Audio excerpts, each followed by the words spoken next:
Bold introduction. What if everything you thought you knew about the collapse of the Soviet Union was only half the story? For decades, textbooks and documentaries have painted the fall of the USSR as a slow-motion disaster, a crumbling empire doomed by its own outdated system. But behind the headlines and official statements, there's a far more tangled and explosive story that most people have never heard. Was the Soviet Union's collapse really just the result of economic mismanagement and political reforms gone wrong? Or was there something deeper at play? Some say it was inevitable, a ticking time bomb set to explode from the moment the Iron Curtain was drawn across Europe. Others insist it was a series of shocking blunders, cover-ups, and betrayals that finally brought the world's largest country to its knees. Imagine a superpower that once controlled nearly half of Europe, armed with nuclear weapons and a military that seemed unstoppable. In just a few short years, it all unraveled, leaving behind a trail of chaos, broken promises, and unanswered questions. How did a nation that once terrified the West collapse almost overnight? Was it sabotage from within, or the result of outside pressure? And why do so many of the people who lived through it still argue about what really happened? Today, we're diving deep into the real reasons behind the Soviet Union's sudden and shocking collapse, from secret disasters to political gambles that backfired, and from whispered rumors to public outrage.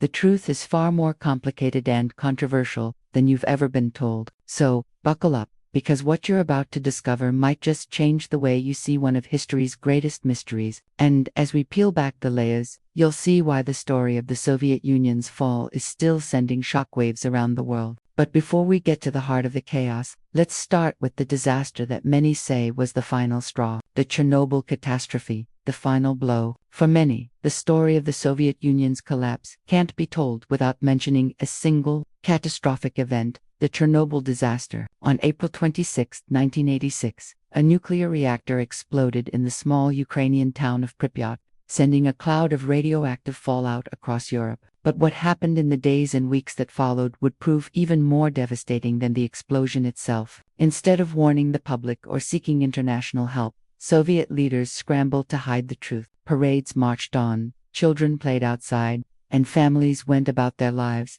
completely unaware that invisible poison was drifting through the air. The government's silence wasn't just a mistake, it was a calculated gamble, one that would shatter the fragile trust between the people and their rulers. Rumors began to swirl almost immediately. Why were soldiers suddenly appearing in hazmat suits? Why were entire towns being evacuated overnight? As the truth leaked out, outrage spread like wildfire. The world watched in horror as the scale of the disaster became clear.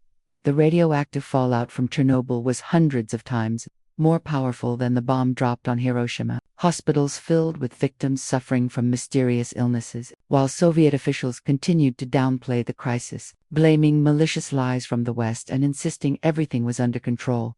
But the damage was done. For the first time, millions of Soviet citizens saw the cracks in the system that was supposed to protect them. The Chernobyl cover-up exposed a government more interested in saving face than saving lives. Even Mikhail Gorbachev, the last leader of the Soviet Union, would later admit that Chernobyl was the real turning point, the moment when the people's faith in their leaders was irreparably broken. Some historians now argue that the seeds of the Soviet collapse were sown not in the halls of power, but in the radioactive ruins of Chernobyl. And as the truth spread, so did a new sense of anger and betrayal, one that would soon ignite demands for change across the entire Union. But the disaster didn't just reveal the dangers of secrecy. It also set the stage for a wave of reforms that would have consequences no one could predict. Glasnost freedom, or Pandora's box. In the wake of Chernobyl, the Soviet people were left with a bitter taste of betrayal, and the government's iron grip on information was suddenly under fire. Enter Glasnost, a word that means openness, but for millions, it felt more like a double-edged sword. Mikhail Gorbachev,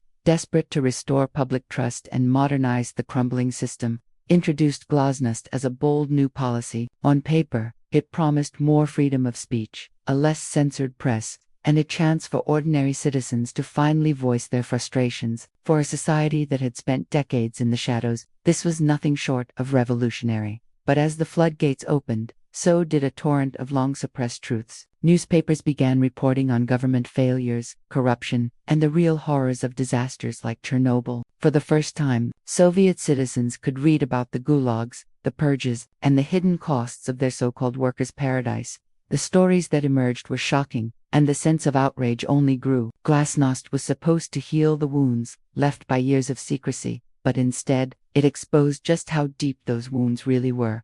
Rumors and speculations spread faster than ever before. People whispered about scandals that had once been unthinkable to discuss in public. Reports claimed that even high-ranking officials were not immune to the rot of corruption. The more the government tried to show transparency, the more it revealed its own weaknesses. Instead of restoring faith, Glasnost became a Pandora's box, unleashing a wave of criticism, protest, and demands for accountability that the old system simply couldn't contain. For many, Glasnost was a breath of fresh air, a long overdue chance to speak the truth, but for the Communist Party, it was a nightmare. The very tools meant to save the Soviet Union were now fueling its unraveling. As the public grew bolder, the leadership grew more desperate, scrambling to control a narrative that was slipping through their fingers. The era of silence was over, and the Soviet people were no longer willing to accept half-truths and empty promises. But as the calls for change grew louder, another set of reforms was about to push the Union even closer to the edge. Perestroika reformy or ruin. As the Soviet Union reeled from the shockwaves of Glasnost, Gorbachev unveiled another sweeping reform. The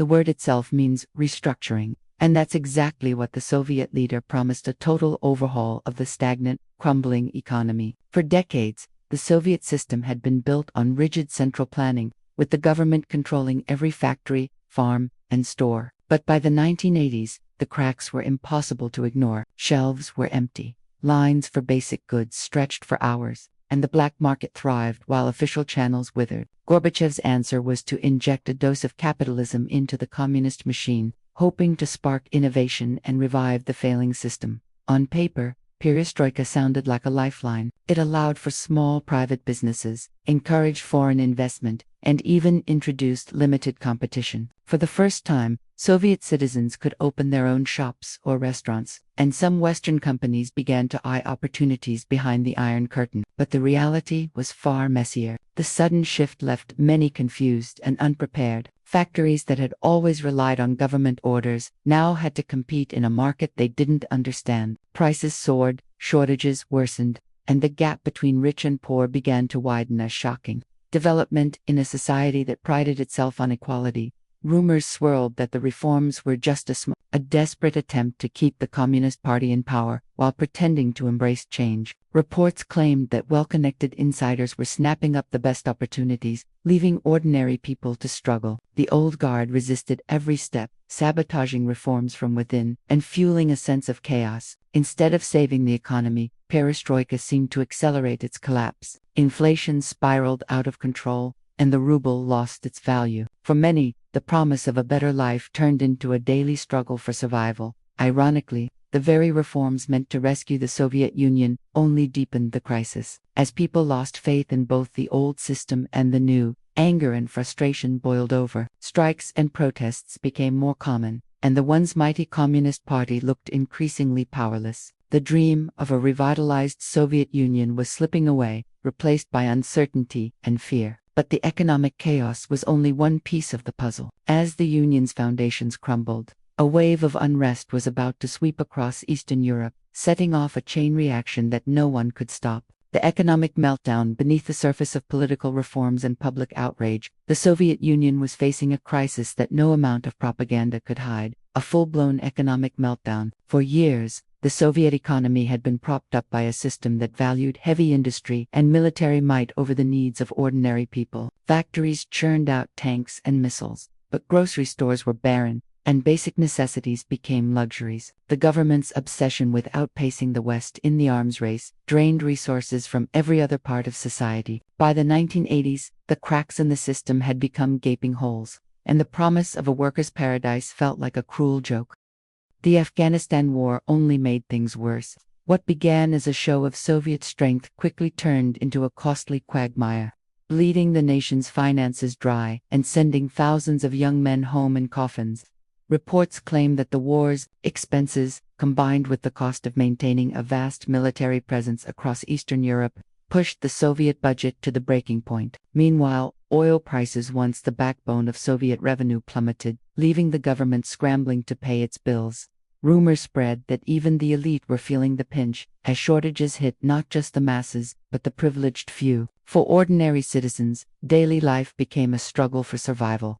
Long lines for bread and meat became the norm, and bartering replaced money in many communities.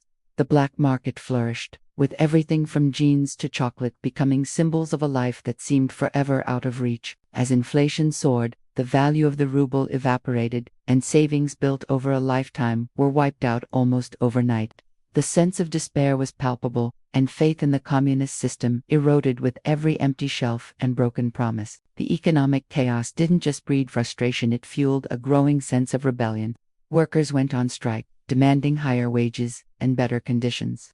Entire regions began to question why they should remain loyal to a government that couldn't provide for its people. The myth of Soviet invincibility was shattered, replaced by a grim reality that no one could ignore. And as the economy spiraled further out of control, the stage was set for an even bigger upheaval. Across Eastern Europe, the Soviet Union's grip was slipping, and a wave of defiance was about to sweep through its satellite states, threatening to unravel the entire empire. The domino effect: Eastern Europe breaks free while the Soviet economy was collapsing from within. A different kind of crisis was brewing just beyond its borders. For decades, the Soviet Union had maintained a tight grip on Eastern Europe, propping up communist regimes from Poland to East Germany. But by the late 1980s, that grip was slipping, and the world was about to witness a chain reaction that would shake the very foundations of the Iron Curtain. It started quietly: whispers of dissent, underground movements, and small protests that Soviet authorities tried desperately to ignore. But the pressure was building, and soon, the cracks in the Soviet Empire would become impossible to hide. In 1989, the unthinkable happened. One by one, Soviet satellite states began to break free. In Poland, the Solidarity movement, once banned and brutally suppressed, surged back to life, demanding free elections and real change. Hungary opened its borders with Austria, creating a flood of East Germans desperate to escape to the West. The world watched in awe as the Berlin Wall, long the ultimate symbol of communist power, was torn down by ordinary people, brick by brick. Reports claim that Soviet leaders were caught off guard, paralyzed by indecision, as their empire unraveled in real time. But it wasn't just about political freedom. Ethnic tensions, long simmering beneath the surface, erupted across the region. In Czechoslovakia, the Velvet Revolution swept away decades of communist rule, almost overnight. In Romania, a violent uprising toppled the regime in a matter of days. Even within the Soviet Union itself, nationalist movements gained momentum, with republics like Lithuania, Latvia, and Estonia openly defying Moscow's authority. Rumors spread that the Kremlin was losing control, and for the first time, the idea of a world without the Soviet Union didn't seem so The domino effect was unstoppable. Each revolution inspired the next, and the Soviet Union's once mighty influence shrank with every passing month. The old methods of intimidation and force no longer worked, and the leadership in Moscow seemed powerless to stop the tide. As the satellite states broke away, the Union's internal divisions grew deeper, and the sense of crisis reached a fever pitch. The world was changing at a dizzying pace, and the Soviet Union was being left behind. But as the empire crumbled, abroad, Gorbachev was about to make a gamble at home, one that would push the Union even closer to the edge. Gorbachev's gamble appeasing the West. As the Soviet Union's influence unraveled across Eastern Europe, Mikhail Gorbachev faced a crossroads that would define not just his legacy, but the fate of an entire superpower. With the world watching, he made a decision that stunned both his allies and his enemies. He would try to build bridges with the West. For decades, the Soviet Union and the United States had been locked in a bitter Cold War, each side stockpiling weapons and mistrust. But Gorbachev believed that the only way to save his country was to end the arms race and seek cooperation instead of confrontation. It was a bold move, and one that many in his own government saw as a dangerous gamble. Gorbachev announced sweeping reductions in the Soviet military, pulling troops out of Eastern Europe and even withdrawing from the costly, unpopular war in Afghanistan. He signed arms reduction treaties with the United States, promising to cut the Soviet military by hundreds of thousands of soldiers. For the first time in decades, the world saw images of Soviet tanks rolling out of occupied territories, and leaders shaking hands instead of rattling sabers. But while the West applauded these moves, not everyone in the Soviet Union was convinced. Reports claimed that hardliners in the Communist Party saw Gorbachev's actions as a sign of weakness, accusing him of selling out the country's interests for empty promises from the West. Rumors swirled that the military was demoralized, its ranks shrinking and its influence fading. For ordinary citizens, the sudden shift in foreign policy was both confusing and unsettling.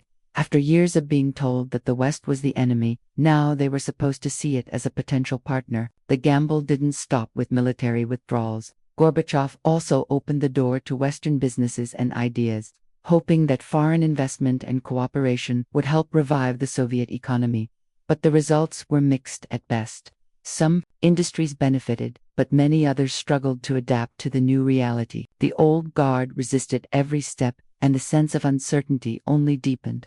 Instead of stabilizing the country, Gorbachev's outreach to the West seemed to accelerate the unraveling of the Soviet system. As the Soviet Union's global power faded, opposition at home grew bolder. The Communist Party's authority was openly challenged, and nationalist movements gained strength in the republics. The very reforms meant to save the Union were now fueling its collapse. And as the military's might dwindled, the stage was set for a final, dramatic showdown, one that would decide the fate of the Soviet Union once and for all. The military collapse as the Soviet Union's political and economic crises deepened. Its once feared military began to unravel from the inside out. For decades, the Red Army had been the backbone of Soviet power, a symbol of strength that kept both its own people and the world in check. But by the late 1980s, that image was crumbling. Years of relentless spending on weapons and foreign interventions had left the military stretched thin, while the rest of the country struggled to put food on the table. The government's decision to prioritize tanks and missiles over basic necessities had backfired. And now, the military itself was paying the price. Gorbachev's reforms, especially the sweeping cuts to military spending, sent shockwaves through the ranks. Reports claim that morale plummeted as soldiers faced pay cuts, outdated equipment, and a growing sense of abandonment. The once massive Soviet military, which had boasted over 5 million troops at its peak, was slashed by more than half in just a few years. Rumors spread of draft dodging and desertion, with young men doing everything they could to avoid being sent to fight in unpopular wars or serve in crumbling garrisons. The Afghanistan conflict, in particular, had left deep scars. Of soldiers never returned, and those who did brought home stories of chaos and defeat. The military's decline wasn't just about numbers. The very spirit that had once united the armed forces was fading fast, with the government's authority in question and the economy in freefall. Loyalty to the Communist Party was no longer a given. Reports surfaced of officers openly criticizing their superiors, and some units even refused orders during moments of crisis. The sense of discipline and purpose that had defined the Red Army for generations was slipping away, replaced by confusion and resentment. This collapse had far-reaching consequences. As the military's power waned, so did the Soviet Union's ability to control its own territory and keep its satellite states in line. The world watched as the once mighty Soviet war machine became a shadow of its former self, unable to respond to uprisings or defend the regime from internal threats. The loss of military strength emboldened opposition movements and fueled the growing sense that the end was near. By 1991, the Soviet military was a shell of what it had been just a decade earlier. The combination of budget cuts, low morale, and public disillusionment had left it powerless to stop the tidal wave of change sweeping across the Union. And as the armed forces faltered, the final act of the Soviet drama was about to unfold, a dramatic showdown that would seal the fate of an empire. The final days chaos, and the end by the early 1990s. The Soviet Union was teetering on the edge, its foundations shaken by years of crisis, reform, and rebellion. But no one could have predicted just how quickly the final collapse would come. In August 1991, as the world watched in disbelief, a group of hardline communist officials launched a desperate coup against Mikhail Gorbachev. Their goal was simple: to turn back the clock, restore the old order, and crush the wave of change sweeping across the country. Tanks rolled into Moscow, and the world held its breath, wondering if the Soviet Union would survive this last-ditch power grab. But the coup didn't go as planned. Instead of rallying the nation, the plotters found themselves facing a population that was no longer willing to be ruled by fear. Crowds flooded the streets, building barricades and standing up to the military. Boris Yeltsin, the president of the Russian Republic, emerged as an unlikely hero, famously climbing atop a tank to denounce the coup and call for resistance. The world watched as ordinary citizens, armed with nothing but courage and determination, stared down the might of the Soviet state. Within days, the coup collapsed, its leaders arrested or fleeing in disgrace. The failed coup was the final blow to the already fragile Union. In its aftermath, the Communist Party was discredited, and the central government's authority evaporated almost overnight. Republic after republic declared independence, breaking away from Moscow's control. The Soviet flag, once a symbol of power and unity, was lowered from the Kremlin for the last time on December 25, 1991. In its place, the Russian tricolor was raised, marking the birth of a new era and the end of an empire that had dominated half the world for nearly 70 years. For many, the final days of the Soviet Union were a whirlwind of confusion, hope, and heartbreak. Families were split across new borders, and millions faced an uncertain future. Some celebrated the promise of freedom and democracy, while others mourned the loss of stability and pride. Rumors swirled about what would come next, with some fearing chaos and others dreaming of a better life. The world's largest country had vanished almost overnight, leaving behind a legacy of both triumph and tragedy. But even as the dust settled, one question lingered: was the collapse of the Soviet Union truly inevitable, or could it have been prevented? As historians and former citizens continue to debate the answer, one thing is clear: the final days of the Soviet Union were a dramatic, unforgettable chapter in the story of the modern world. And as the new Russian Federation emerged from the ashes, the world would never be the same again. Conclusion: web of failures. So, why did the Soviet Union really collapse? After peeling back the layers of history, it's clear there was never just one reason, no single villain or fatal mistake, that brought down the world's largest country. Instead, the fall of the USSR was the result of a tangled web of failures, each one feeding into the next. Economic chaos, political blunders, disastrous wars, and a crumbling military all played their part. But perhaps the most shocking truth is how these crises were so deeply connected, each one making the others worse, until the entire system simply couldn't hold together any longer. Some point to Chernobyl as the moment everything changed, a disaster so massive that it shattered the last remnants of public trust. Others blame Gorbachev's reforms, arguing that Glasnost and Perestroika opened the floodgates to criticism and chaos, exposing the rot that had been festering for decades. There are those who say the real cause was the relentless economic decline, with empty shelves and worthless rubles turning hope into anger. And then there's the military collapse, a symbol of how the Soviet Union's power was more fragile than anyone wanted to admit. But the truth is, none of these reasons stand alone. Without the economic meltdown, there would have been no desperate need for reform. Without Glasnost, the lies and cover-ups might have stayed hidden a little longer. Without the military's decline, the satellite states might not have dared to break free. Every decision, every mistake, every attempt to fix the system only seemed to make things worse. It was a perfect storm of miscalculations, betrayals, and unintended consequences. Even Gorbachev himself, the man at the center of it all, has admitted that he was simply trying to fix the problems left by those who came before him. In the end, his efforts to save the Soviet Union may have only hastened its demise. But was the collapse truly inevitable? Or could a different leader, a different choice, have changed the course of history? That's a question that still sparks debate to this day. What's certain is that the fall of the Soviet Union didn't just redraw the map of Europe.